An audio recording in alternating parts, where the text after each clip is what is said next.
Members of the Little Rock Central basketball team being recognized not just for their ability on the court, but also in the classroom. THV 11's Ian Russell sat down with the science-loving teammates and tells us why they say they're more than just athletes.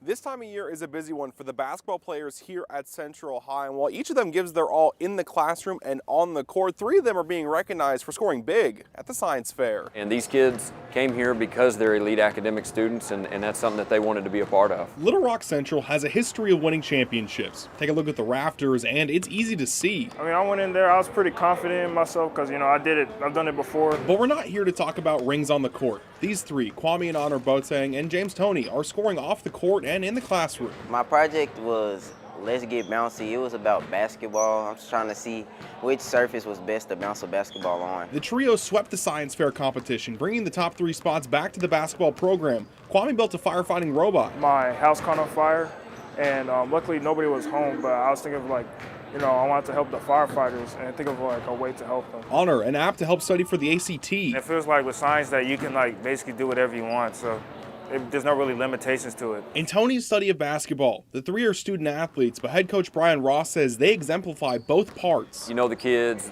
they're not just passionate about sports, they're passionate about other things in their lives too, which is really the goal here. We want them to be all-around people. And these guys are great examples of that. And even as a sophomore, Honor knows that. He's not defined by one thing or the other. Yeah, I feel like anything's possible now, especially winning science fair and all that.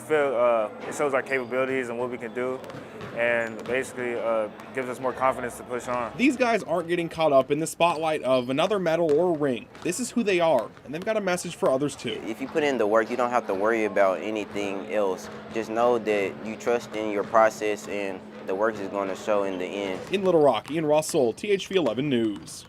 Oh, we love to see that. Congratulations again to those 3. Kwame says he plans on graduating and going to college next year. And Honor hopes to expand on his ACT app for next year's science fair. And James says he wants to stay passionate about both basketball and science in the future.